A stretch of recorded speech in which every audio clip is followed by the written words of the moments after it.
प्रश्नाचं उत्तर घ्यावं. सगळे एकदम उत्तर आता कामगारांचा पगार कुठल्याही परिस्थितीत झाला पाहिजे. आम्हाला ते लोकांना तोंड द्यायला लागतो आणि सगळे आंदोलनांनी थांबली पाहिजे कामगारांची कुठल्याही परिस्थितीत. आणि त्या मॅडम आल्या त्या विचारा मॅडम अध्यक्ष मॅडम त्यांना बोलवा तो परत आम्ही महानगरचा बघतो.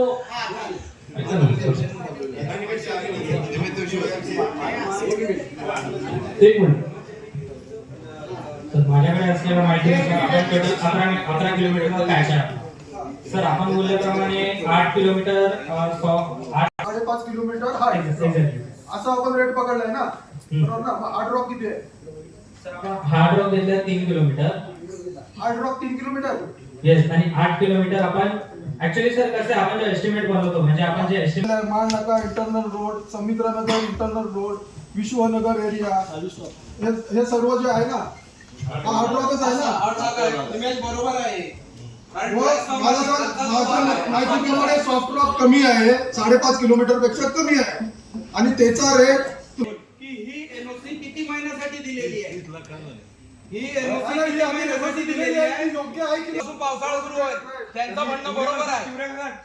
ही आधी नगरपालिका जिवंत राहण्यासाठी कुठे ना कुठेतरी जनमानसातली आणि अंतर्मनातली कळकळ म्हणून मी हे बोलतोय. आज कोणी तुम्ही कर्मचाऱ्यांमध्ये सांगा, हे माझ्या हातात एस्टिमेट आहे, 4 शौचालयांचं मिळून एक एस्टिमेट केलेला आहे. का नाही विभागवार तुम्ही लिहून दिलं? जर एखादं तुमचं स्वातंत्र्य लक्ष्मी चौकातलं जर एस्टिमेट आहे तर त्याला तुम्ही जोडलेलं आहे, कोकण नगरचं जोडलेलं आहे, पर्याचाळीतलं शौचालय जोडलेलं आहे. असं का केलेलं आहे? काय त्याच्या मागचा उद्देश आहे?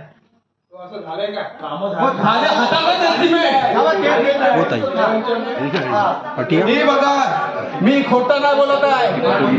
सर्व पत्रकारांना समजलं पाहिजे, सभासदांना समजलं पाहिजे ही एवढी एस्टिमेट आहे. आणि ह्या एस्टिमेट मध्ये 4 शौचालयांची एकत्र एस्टिमेट आहे.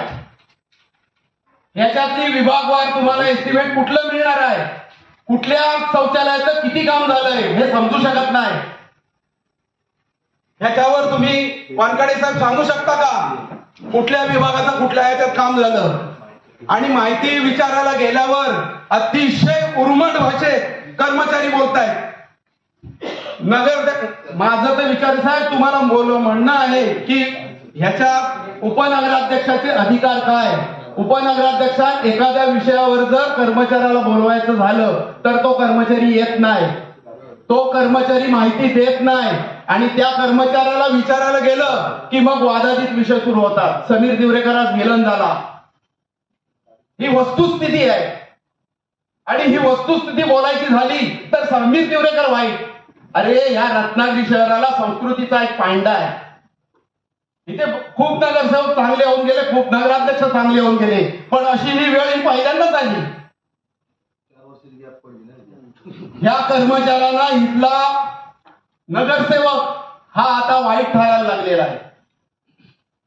पण असं कोणीही समजू नये, या नगरपालिकेचा हा वारसा आहे आणि हे काढलेली कामं ही 100% चुकीची आहे. ह्याच्यावर कोणीही मला सांगावं की ह्यातलं एक एस्टिमेट काढावं आणि एका विभागातल्या शौचालयाचं काम किती रुपयाचं झालंय आणि आम्ही बोलल्यावर वाईट करतोय.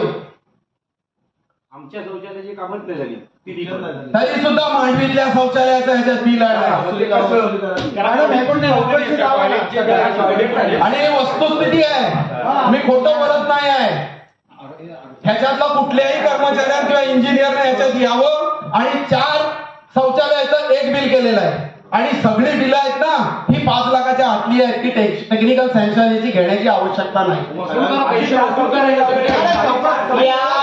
सगळ्या कामांची आपण चौकशी लावूया आणि संबंधितांवर कारवाई करूया.